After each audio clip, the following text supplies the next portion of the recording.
All right, folks, welcome to another Buckmasters Big Buck Blueprint. I got my buddy Travis May from Kentucky with us. Welcome to the podcast, my friend. All right. Thank you all for having me, man. Glad to be here. What part of Kentucky you from? I'm from the central part of the state, about 30 minutes east of Lexington. I got you. Well, that's some pretty country up there. That's horse country, isn't it? Yeah, big horse country. A lot of money, horses in this part of the state. Absolutely. All right, well, tell me what you do for a living. I'm an electrical lineman. I work on power lines for a living. I work for the local co-op here where I'm from. Wow. It's been a good career for me.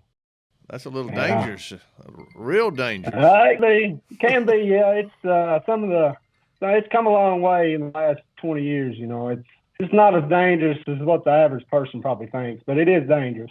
All right. Well, I was going to say, you don't get too many mulligans on that job. No. When you're playing with the high wire. No, I'm always a phone call away. Just all these job, with the weather and stuff, you're just always, living by that phone. I got you. So is it with a power company or is it a company? Yeah. Local co-op. I got you. Here, we serve a rural area in the state.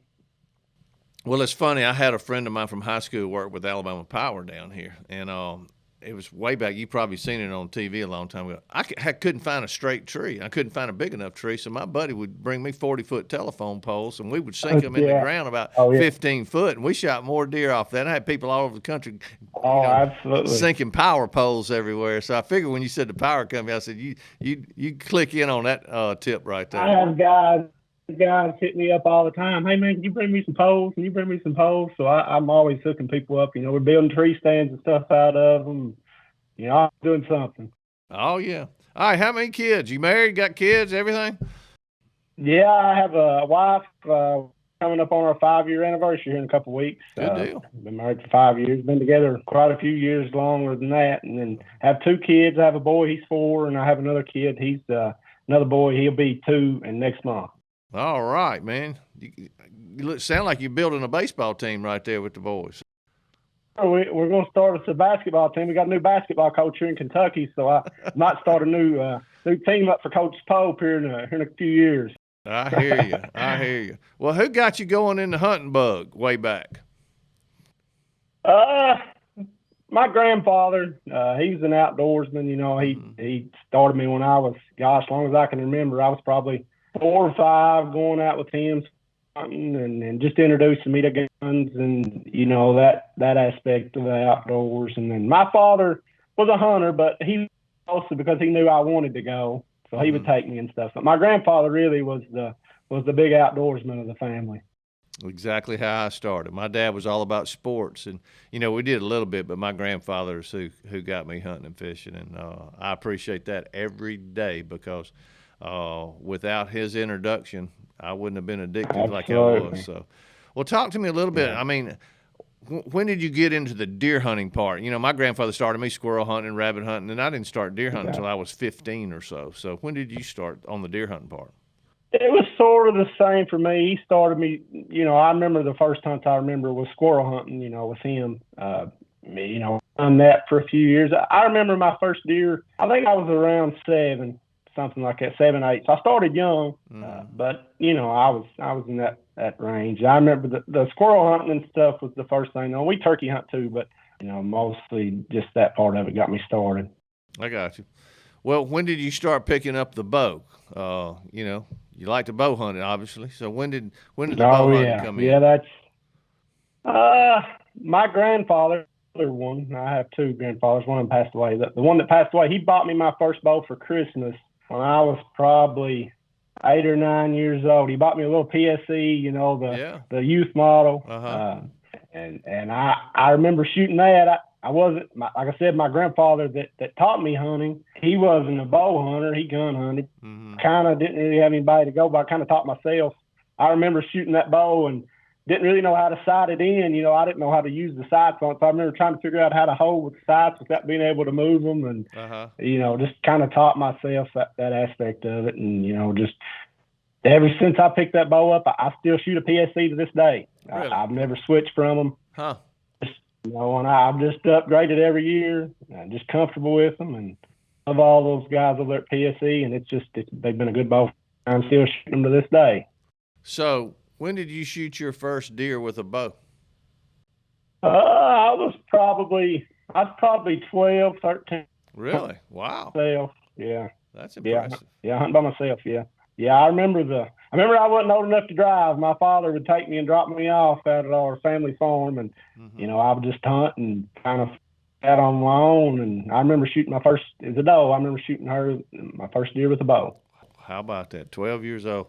I didn't get my first buck till I was like 15, and we're shooting, shotguns and double aught buckshot down here because we were doing we were doing kind of silent man drives, and we got into the dog hunting and all that. And then I don't think I shot my first, deer with a rifle till I was maybe 17 or so. So, but it's just you always look back on how you got started and who got you started, but.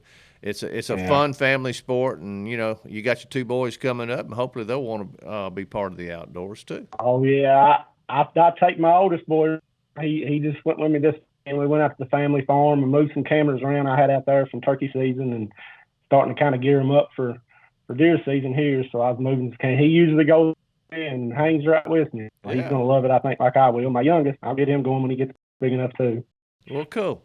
Well, how many acres are you hunting? We don't want to tell everybody where they are, but how many acres are you concentrating your skills on? We have a family farm here in the county that I hunt. It's about 300 acres. Okay. It's pretty. The terrain here is a little different than the western part of the state of Kentucky. You're talking a lot of agriculture and farmland. Here it's a little more rugged. So out of 300 acres, there might be 150 of it that's pretty good hunting land. It's pretty rugged. So just kind of learning, the funnels and the gaps. We've got some cliff area here. You learn how to hunt those gaps and stuff. So it's, it's a little different kind of hunting. It's fun. Do y'all have any food sources? I mean, besides the acreage, are y'all planting? Is there corn or soybeans, or are you planting any food plots? Yeah, I plant a few. I probably got 10 acres on that track itself that I'm planting year. I keep some clover out. We that's pretty easy to maintain, so I've got that for deer and turkeys. And then we put a little corn out as well. We haven't this past year, but we usually put a little corn out in one of the fields, and it does pretty good. So we got a few food sources, but acorns is a big thing here in this part of the state. When those acorns start falling deer, you can just tell they start changing their patterns, and they're living and dying by those acorns. It don't matter what you're hunting. Acorns is the number one food source in this area. Interesting. Now, I assume you got the white oak acorn there? Yes. Yeah. You got white oaks. And you got red oak. So, the white oak, it doesn't drop. It doesn't drop every year. It's like every other year. So, and then, it's a lot sweeter than a red oak. A red oak's got a lot more tannic acid in it. And I learned that over the years. So, but you've got a bunch of white oaks then. Yeah, we have a bunch of white oaks. I mean, that's the main, acorn crop here is your white oak. I got you. All right, well, look, we're going to take a quick break. Hang right there, folks. We want to give a shout-out to our good buddies at Camo Skins. They make the tumblers. They got wallets. They got phone cases. They got stuff for your watches. If y'all will click the link in the description right there and check out all their cool products. All right, let's talk about this big deer that is sitting right behind you. All right? Talk to me. Tell me the setup. Tell me the history behind it and how you went from A to Z. That's what I want to know. I got you. So it started actually started kind of funny. We was talking about my career as a lineman. It actually started, we had an ice storm come in the winter of 2020, February 2020. We was working on a farm, probably 30 minutes west of here. And there was a guy had a pole broke hard. It was a big farm. We was working. I met the farmer, the guy, the landowner, and we got to talking, and we got his power back on that day. And me and him were just talking when it was over, and stuff, and talking about hunting. And he offered me permission to hunt his farm. So I appreciated, thanked him, and went back that summer. Followed up with him, went out and scouted the property that summer. Knew instantly when I got to the property, it was just one of those places that you knew could hold big deer because it's a little more located in the central part of the state, and there's agriculture all around this farm. I mean, he raises beans here, his son raises corn. I mean, it's just set up. I knew instantly that it was a spot I wanted to check in on. So I go that summer, get some minerals and cameras out. I start getting some pictures of some good deer, but it was 130, 140 inch deer, the average deer for this area. And then as season got closer that year, I had the deer I killed showed up. He was close to 150 that year. Really mature. I think he was a 9-point the first year I got him. He had a broke G3 or something that he messed up in velvet, but he was there, and I had another deer on the family farm that I'd had a few years of history with. I didn't focus too much on that deer that year. So I hunted, ended up killing another deer on my family farm, and I kept that deer. He stayed up on that farm until mid-September that year, and then he vanished. So I kept cameras out on that farm, that throughout the year. Some other deer showed up, but he was gone. He was a deer I had in the back of my mind. So, Travis, how many acres is this particular? You told me your family farm is about 300. How many acres is on this other one? I would say it's a couple hundred that I can hunt there. Okay. 150 of it's probably just ag field. He raises soybeans, so it's mostly field. There's a little bit of timber on it, but not much. It's probably 50 good acres of hunting on it. Well, that's the cool thing about your story is you don't have to hunt big acreage to be successful, right? Yeah. Oh, absolutely not. Absolutely not. No. It's just a matter of pressure, food sources, and getting on them. So now, how many cameras did you put out on this? Basically, you're hunting. What'd you say? About 100 acres on this? About 100. Well, it's probably a couple 100-acre farm, but probably 50, 100 acres of good hunting land. So I was running 3 or 4 cameras at the time, like I said. And that year went on. The deer showed back up, which would have been December of 2020, I think. He showed back up on camera, so I knew he lived. Gotcha. Leading into 2021 or 2022, it was the year before last. Whatever year, I got my years mixed up. I knew he lived. Was going to be my number one deer last season, not the year I killed him, but the year before. That was going to be my number one deer leading up into that year, and I got some cameras back out that next summer. He showed back up, and he blew up. He was probably 165, 170 inch deer. Really? Just a deer that I would dream of. I put all my apples in. Got those cameras back out, got my stands hung that summer, everything ready. So this is 2 years.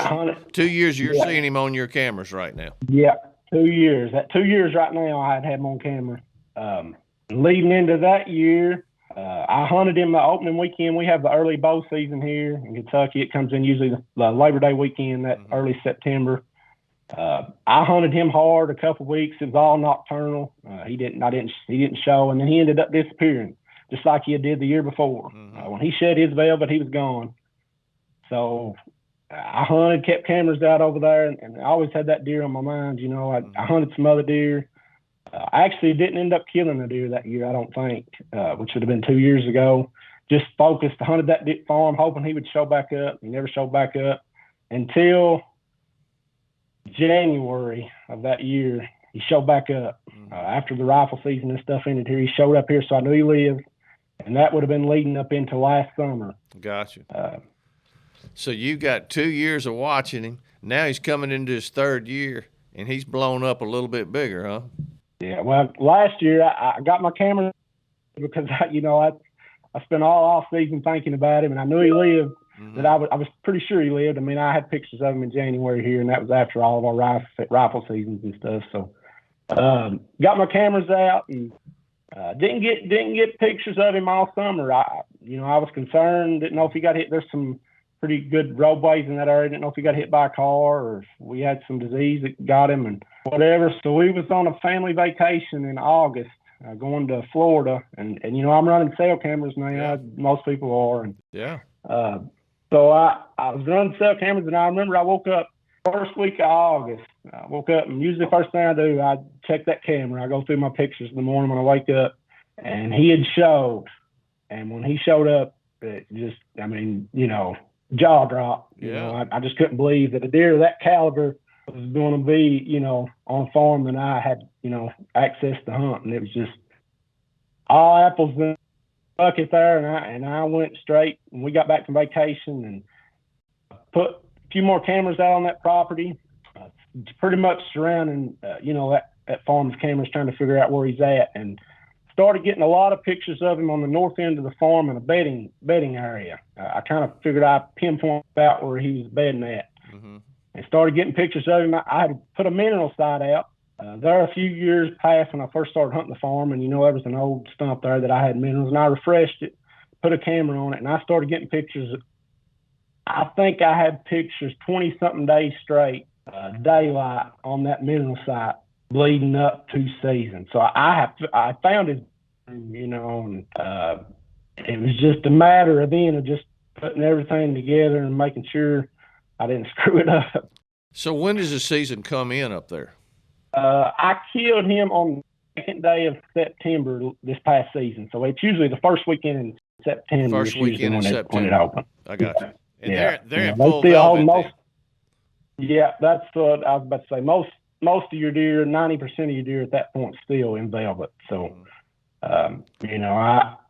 I struggled with, I've got a lightweight set up, and I didn't have a stand in the area, where I was getting pictures of him. So I was trying to debate the week before.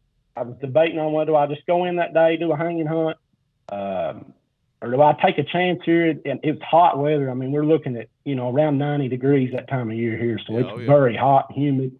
So I struggled with what to do. So I took a chance. I went in the week before, refreshed that mineral site, and I hung a stand. I have a lone wolf lightweight set up. I went ahead, I had a couple branches I need to cut, hung a tree stand, got that done. And luckily that helped me, because I just thought that, going in opening day and it's hot and packing a tree stand and trying to get in there, and I knew he was bedded close, and I wanted to get in there and get and stuff. So I done that.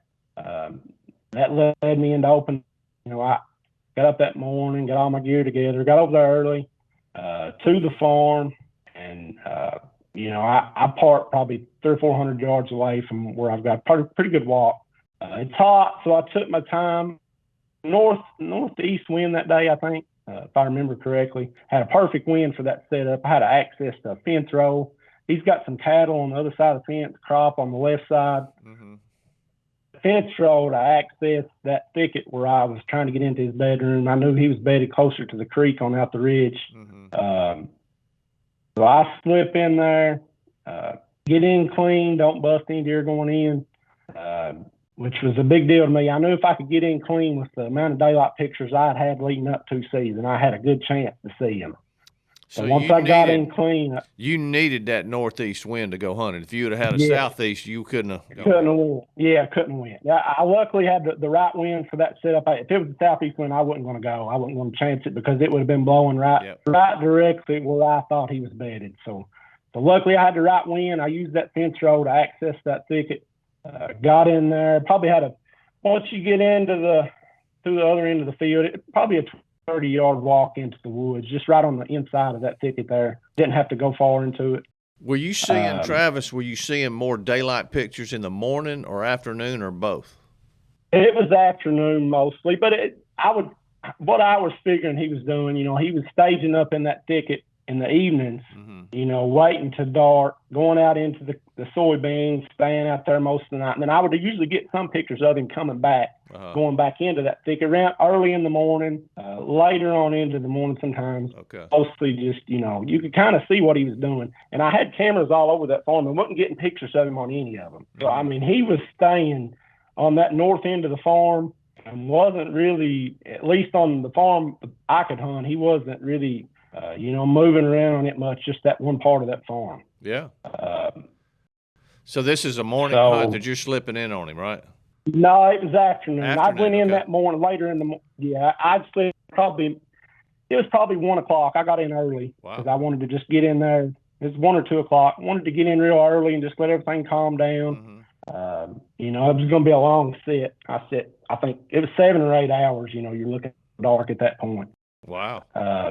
So I got in early, didn't see much action and all. Of course, it's hot. Like I said, deer bedded through the day. Probably 6 o'clock, 5:30. I seen my first deer. I had a couple of does come in, hit the mineral lick, and made their way on out towards the soybean field. And then around 7, there was a small owner that I had some pictures with this deer that I was hunting. He come in, hit the mineral lick. So I'm sitting down at this point. I watch that deer. He's hitting the mineral lick. He starts to walk off to go the other direction. So I think I probably ought to just stand up. There's a couple hours of daylight left. I'm just going to go ahead and stand up and just stand the rest of the evening because, deer are right on top of me in this thicket. It's like I said, I think the mineral site was 15 or 16 yards from where I'm at. I mean, you've got deer, when you see them, they're on top of you. So I wanted to go ahead and stand up. When I stood up, I remember standing up looking to see if that deer that had just left, the smaller buck, had got out of sight of me. And when I seen him, I turned my head to the right and looked, and that buck was standing about 15 steps from the base of my tree, the big deer. Was standing about 15 steps from the base of my tree. Looking at the mineral site, watching. I guess he was just watching that younger deer walk off, and luckily he didn't see me. I didn't have any idea he was there, and I don't know how long he had been standing there. Is your bow hung up? Is your bow hung up? Yeah, it's hanging right beside me. Okay, it's hanging right beside me. So I've got it on limb hanging.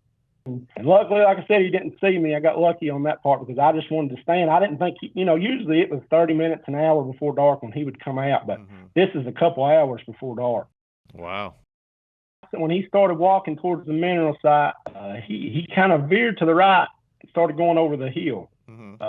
So I wasn't sure, he wasn't really on edge or anything. So I think he was just kind of circling that northeast wind. He was kind of circling around there, just trying to get, wind and everything. So he goes down the hill a little bit. And when he's walking over the hill, I grab my bow, I get ready. So he turns and he's kind of quartered towards me, and he starts making his way to that mineral lick. He was going to hit the mineral lick like he did. And when he did, he got behind a tree, and I drew. He was getting ready to walk right up that. I drew back, and as soon as I drew, I don't know if he heard me draw my bow or it was just a coincidence, but he stopped. And he's standing right behind a tree. And, I don't have a shot at this point. So he's standing there, and he stood there for, forever. I think I had my bow for 2 or 3 minutes. Wow.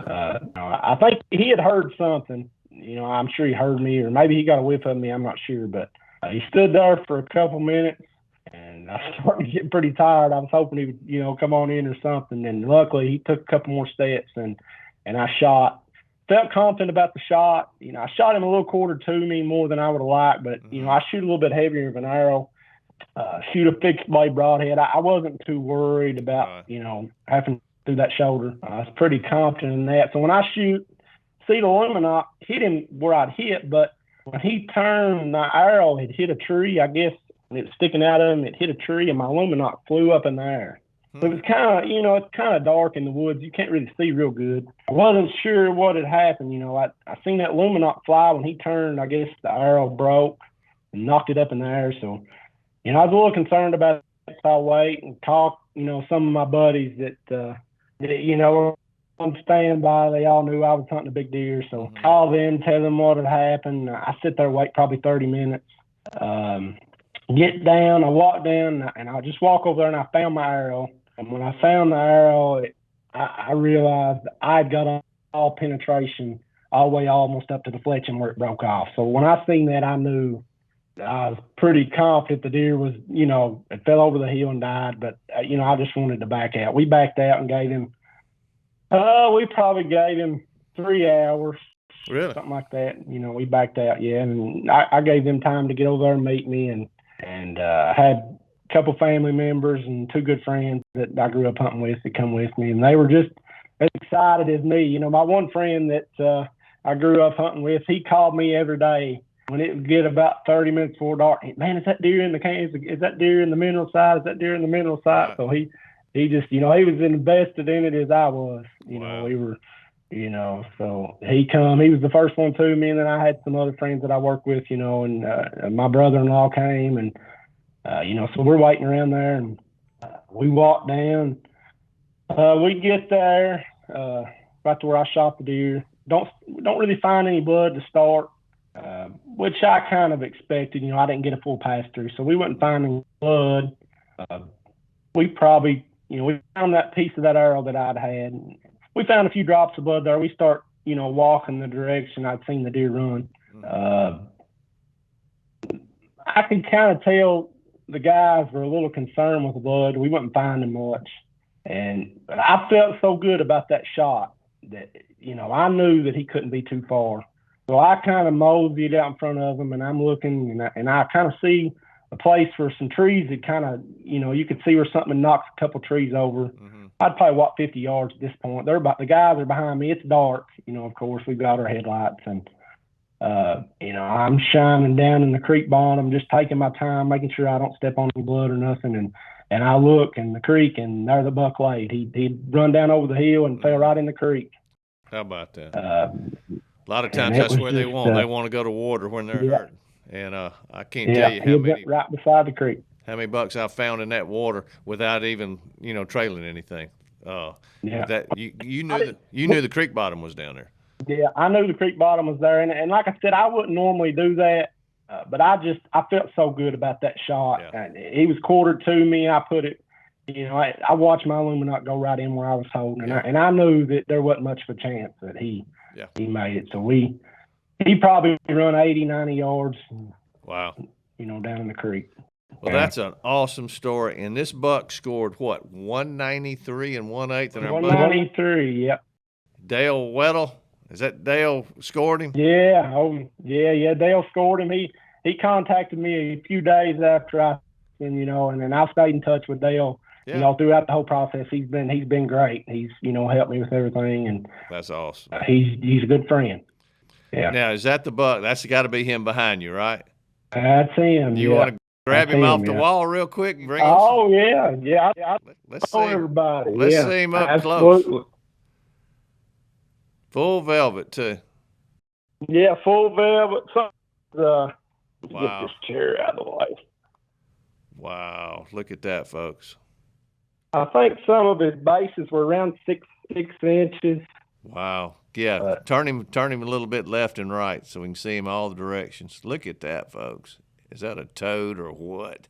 He's a basic 10, it looks like, with a lot of stuff on him, isn't he? He's got a lot of trash. He's got split brow tines on this one side. Right. And he had injured this beam. I'm not sure through the summer somehow he'd injured that. And, that's what Dale had mentioned to me. He's like, you always got what ifs on a deer, but if that deer would have kept that side, you don't know what kind of potential that deer would have had, as far as if you're worried about score, which, everybody is, but, wow, look at that. It ain't taken away from. Do that shot and turn him all the way around while I'm looking through his antlers the other way.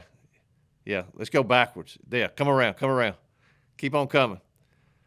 Yeah, I want to look through his antlers from my view. So he's going to be backwards to you.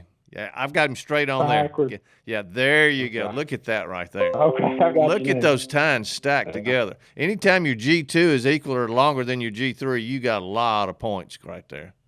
That is so cool. All right, you can put him down. I know he's heavy holding him. Put him back up there.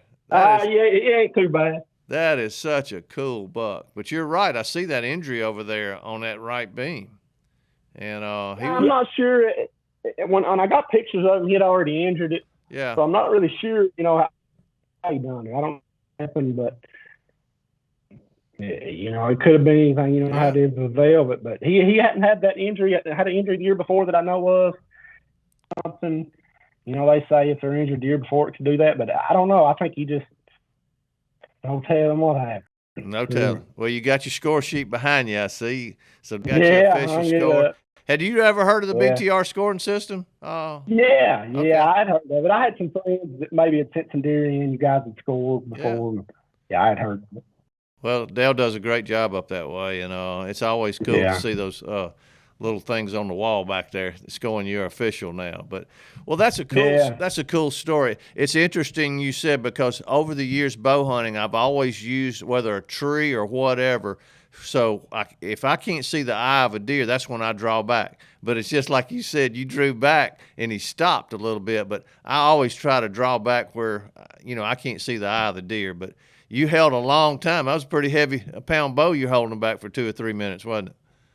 It seemed like an eternity, but it's probably a couple minutes. A couple minutes to pass by, and he finally stepped out. Like you said, just using something to your advantage when he gets behind a tree or a bush or whatever. Yep. Your bow draw back. I mean, it's just part of bow hunting, but just using anything to your advantage, and that's what I was trying to do at that point. Well, you did a great job. You used all your cameras. You used the property the way you needed to. And that's the cool thing about talking to deer hunters like you that have shot big deer. It's a process. You went through the process. You didn't go in there on that southeast wind. You waited to that northeast wind. And that's where most people lose their patience. And you cannot booger up a deer. You booger him up one time, your trail cameras were telling you the story. You got you standing in the right spot. And looking behind you right there, all that hard work paid off.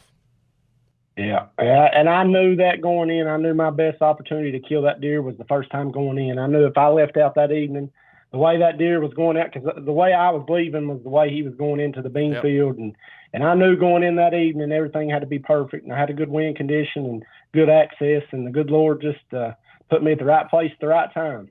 The old saying, your first chance is your best chance. That's exactly right. Exactly right. Well, my friend, I'm a firm believer in that. You did all your homework. You are now the Buckmaster of Kentucky. Now I've relinquished my title to you. So, but again, man, I appreciate that. Congratulations on a great buck. And as I said, you're gonna have a hard time beating that one, my friend. You might have to start playing golf. Yeah, well, I've already had some friends give me a hard time. They're saying, "Where do you go from here?" But I just love it. I love it so much. I don't.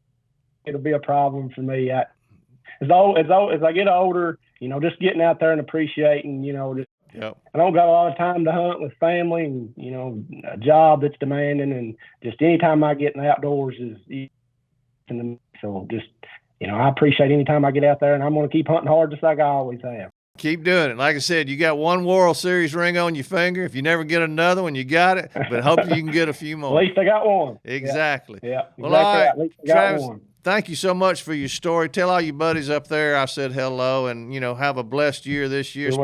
Spend some time with your family and your friends. That's what it's all about. All right?